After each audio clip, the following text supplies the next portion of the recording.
La synergie des groupes de pression, mouvements citoyens et d'autres couches sociales s'engagent à accompagner les enseignants à grève à Ville de Butembo, à l'est de la République démocratique du Congo. Ce jeudi 17 octobre, les membres des représentants de différents groupes, membres de cette synergie, ont été réunis avec le gréviste pour mûrir les stratégies à vue de trouver une solution permettant que le gréviste soit attendu.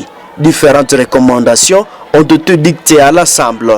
Il fallait comprendre que la synergie, c'est presque toutes les couches sociales, parmi lesquelles il y a aussi les enseignants. Depuis très longtemps, nous avons vu les enseignants à grève. Et puis, ça devrait aussi toucher nos cœurs, parce que c'est une couche importante de la communauté, de la société. Et quand ils sont à grève, il fallait que la communauté aussi puisse les accompagner. On va participer à les réunions pour comprendre c'est quoi les revendications et comment est-ce qu'on devrait aller ensemble. Sans enseignement, donc sans enseignants, il n'y a pas de société future. Automatiquement, nous sommes tous impliqués dans cet enseignement, dans cette grève. C'est pour ça que nous sommes ici, participer à les réunions et comprendre pourquoi les enseignants sont à grève.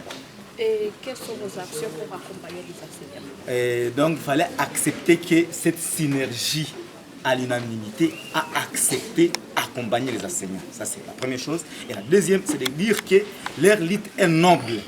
D'ailleurs, si on revient à cela, il fallait comprendre que quand on peut avoir seulement 700 000 enseignants au pays et qu'il y a la question sociale qui demeure toujours problème et que ces derniers demandent l'amélioration sociale de leurs conditions, automatiquement, le gouvernement devait saisir le plus tôt possible cette question. Et quand on a appris qu'il y a des intimidations, il y a tout ça, nous nous sommes dit on doit aller avec nos enseignants. C'est une couche importante. Donc nous, les actions à mener, il y en a beaucoup.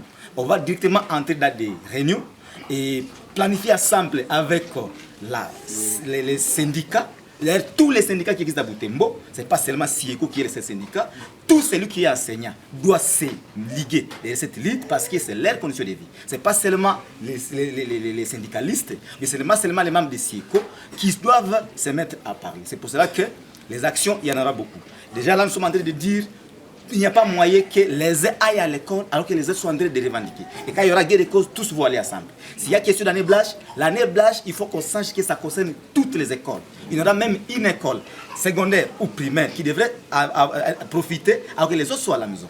Donc, déjà, ce que nous devons tirer comme la première conclusion ici, c'est que tous les enseignants doivent comprendre que la lutte qui est en train de terminer, elle est noble. Parce que c'est là pourquoi il y a un grand nombre d'enseignants. Quand ils ont des conditions sociales améliorées, automatiquement c'est la communauté qui va en subir, qui va sentir cette amélioration. C'est pour cela que les actions en attendent. Et déjà, nous évitons à la rencontre que nous allons organiser, attaquer Synergie, parce que les enseignants sont aussi dedans. Donc, on va aller ensemble avec les enseignants dans nos actions. Certains sont menacés, les enseignants. Ah voilà, c'est un élément que nous devons récupérer tous. Qui peut se mettre à menacer quelqu'un qui revendique son droit? Ça ne se dit pas. La constitution congolaise est claire. Tout le monde doit revendiquer son droit, bien sûr respecter la loi. On a vu nulle part où les enseignants ont menacé la loi. On a vu nulle part où les enseignants ont menacé les droits des uns.